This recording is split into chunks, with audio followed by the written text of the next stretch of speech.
Hi friends, welcome to Sulekha's cooking carnival. বন্ধুরা, সারা শীত জুড়ে প্রচুর সবজি আমরা খেয়েছি। সেই সবজিদের এখন বিদায়ের পালা। তোমরা দেখবে এখন আর ফুলকপি বাঁধাকপি সেই স্বাদ নেই। আর সেই সময় তোমরা যদি আমার আজকের রেসিপিটা ট্রাই করো, মন্দ লাগবে না কিন্তু। আমার আজকের রেসিপি মশালা সোয়া কিমা। আমি এই রান্নায় খুব সাধারণ মশলা ইউজ করেছি, যেটা তোমরা খুব সহজেই তোমাদের সকলের ঘরে পেয়ে যাবে। চলো তাহলে দেখে নেওয়া যাক আজকের রেসিপি।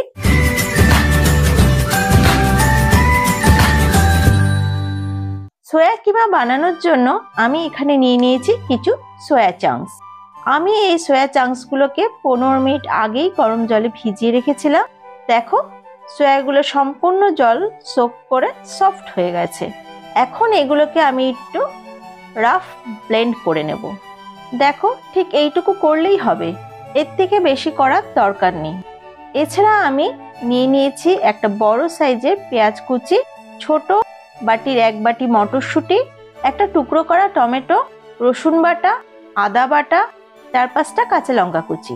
একটা ফ্রাই প্যান গরম করে দিয়ে দিলাম 3 টেবিল স্পুন রিফাইন্ড অয়েল। তেলটা গরম হলে ফোড়নে দিয়ে দিলাম একটা তেজপাতা, একটা দারচিনির টুকরো, 3টে লবঙ্গ, 3টে এলাচ, টিস্পুন গোটা জিরে। ফোড়ন দিয়ে সুন্দর গন্ধ বেরোলে দিয়ে দিলাম পেঁয়াজ কুচিগুলো।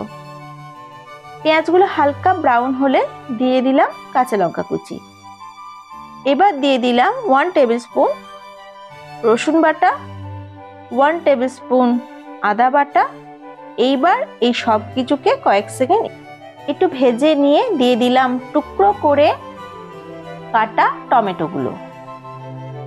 স্বাদ অনুযায়ী নুন, 1 টিস্পুন হলুদের গুঁড়ো, 1 টিস্পুন কাশ্মীরি লঙ্কার গুঁড়ো, 1 টেবিল স্পুন জিরে গুঁড়ো আর সামান্য জল।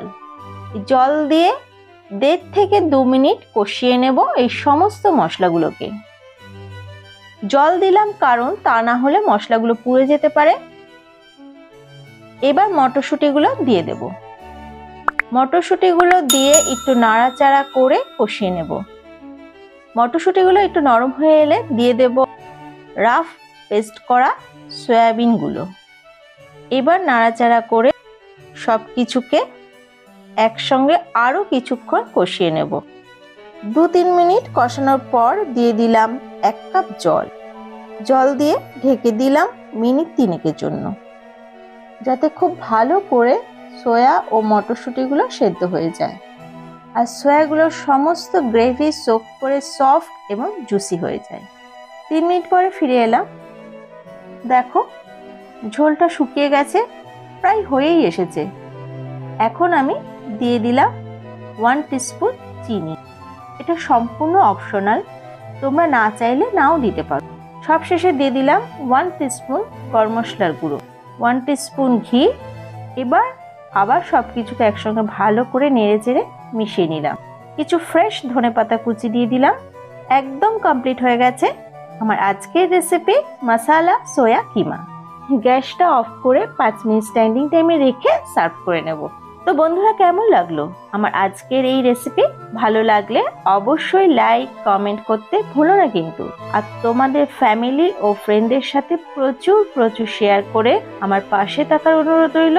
আর নতুন বন্ধুদের কাছে আমার অনুরোধ, নিচে থাকা সাবস্ক্রাইব বাটনটা প্রেস করে অবশ্যই পাশে বেল আইকনটা অন করে দিও। তাহলে আমি নতুন কোনো রেসিপি দিলে সবার আগে তোমাদের কাছে নোটিফিকেশন পৌঁছে যাবে।